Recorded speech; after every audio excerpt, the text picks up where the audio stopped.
गाइए तो कैसे गाना है जी आपका? गाना है मेरा कि जाता रे ससुरावा दिल हम तोड़ के, अरे जाता रे ससुरावा दिल हम तोड़ के, दे दी हो और हनिया के पोछत रहम लोड़ के। ओढ़निया देली तरह के लोर पोछे के। जी भैया, या कोई फांसी लगा ले बताओ। फांसी का लगा? देखी नया साल में महाराज हैप्पी न्यू ईयर तक ना बोलक हमरा के। जा चलिए गए। हाँ बताइए, बहिर आदमी के गर्लफ्रेंड हो तो वो हैप्पी न्यू ईयर बोल रहे, लेकिन हमरा के हैप्पी न्यू ईयर ना बोल रहा। अच्छा, वही पूरा दुख में गाना आइल बा। हमरा खातिर ससुरा ना बुझे कि मरिए गइल बे। हाँ पवन सिंह के तो खास आदमी हो बोलो। जी खास, पूरा खासम खास। हाँ जी तनिया को तो डायलॉग सुनाओ तो पवन सिंह के। पवन सिंह के डायलॉग बाटे कि स्टेज में मारल है, बहुत पहले मरल है वहाँ का भैया का साली और रहने वाली में मरल है कि बीबी जेठ के घाम हो लिया स्वर्ग का की बादाम हो लिया। ए भाव मैं आइट के तनी पवन सिंह का ने। पवन सिंह का, हाँ पवन सिंह बीबी जेठ के घाम होली आ शहद कागजी बादाम होली। बीबी जेठ के घाम होली शहद कागजी बादाम होली। ए भाई सास तो सोना है, लेकिन साली मालदे आम होली। सभी मालदेवा बोली। हाँ। और कोनो बीबी लड़को होली तो बेकार लागेली, बीबी लड़को होली तो बेकार लागेली, आ शहद लड़को होली तो रसदार लागेली। ए भाई केहू मानो चाहे मत मानो, जब साली लड़को होली तो कुंवार लागेली रे। क्या बात है तुम्हारा? हाँ कहे के माता पिता गुरु भगवान होली है। बस बस एकरा आगे ना विवाद हो जाई। तो का बोलो मालदार धोखा दे दे। जी भैया जी, खास माल खास माल खसम खाल तारा पर। आप। अच्छा तनी गइबो के करलो। अरे की जाता रे ससुराला दिल हम तोड़ के, जाता रे ससुराला दिल हम तोड़ के, दे दी हो और हनिया के पोछत रहम लोड़ के। अच्छा चुआता मत कह। चले आ जाइए। हाँ अरे जाता रे ससुराला दिल हम तोड़ के, जिया जिया जाता रे ससुराला दिल हम तोड़ के, दे दी हो और हनिया अपन पोछत रहम लोड़ के। बरिया दे आई तोहर प्यार कोई भोर के, बरिया दे आई तोहर प्यार कोई भोर के, दे दी हो और हनिया अपन पोछत रहम लोड़ के, दे दी हो और हनिया अपन पोछत रहम लोड़ के।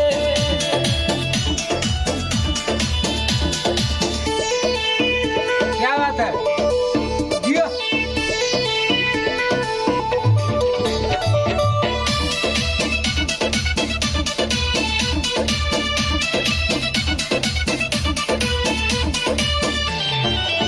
हम खुश रही जान पाके हमके बर्बाद,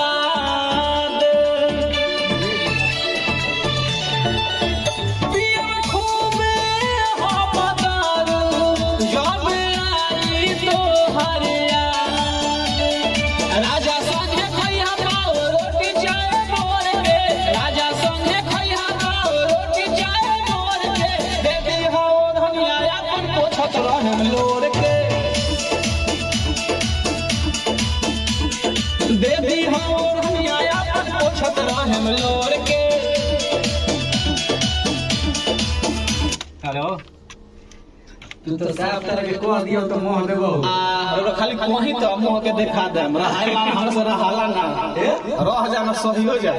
हाँ फिर रह जाए तो दिक्कत हो जाए। लास्ट अंतर आओ।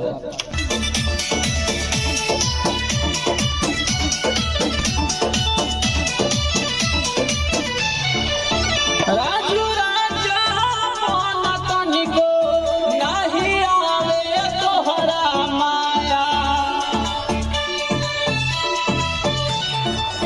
हम न जननी रे बुधोबा बन जाइबू तू बेहाया।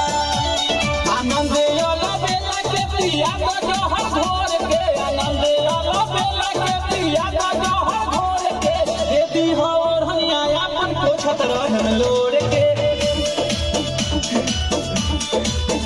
अरे दे दी हो और हनिया के पोछत रहम लोड़ के।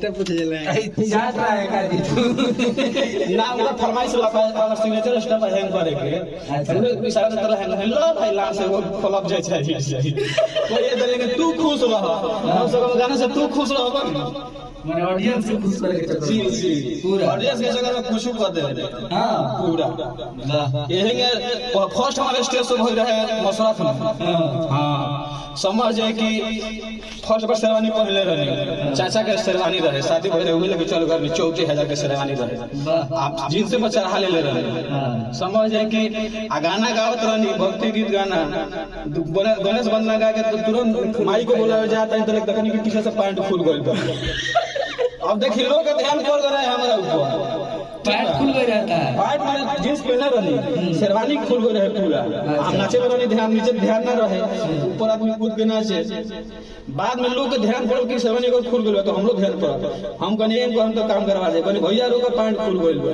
पहले चढ़ा काम बोल पैंट नहीं ना बनाई तो खुल जाए तो श्रोता भगवान होता है हंस ले भाई वही खुशी है हंसाने गए हैं पैंट देखकर खुला हुआ हंस ले भाई खुश हो गए क्या होता है बहुत बढ़िया तो मैंने तुम अच्छा कलाकार बनने की चाहता है ना दिस डेट एक्सराइट जो भी हो लेकिन बट यहाँ से कुछ भी करे यहाँ से कीजिए यहाँ का काम नहीं आता है यहाँ से कुछ भी करिएगा रॉन्ग हो चाहे राइट हो यहाँ का किया हुआ आपका सफल होगा साहब कौन सी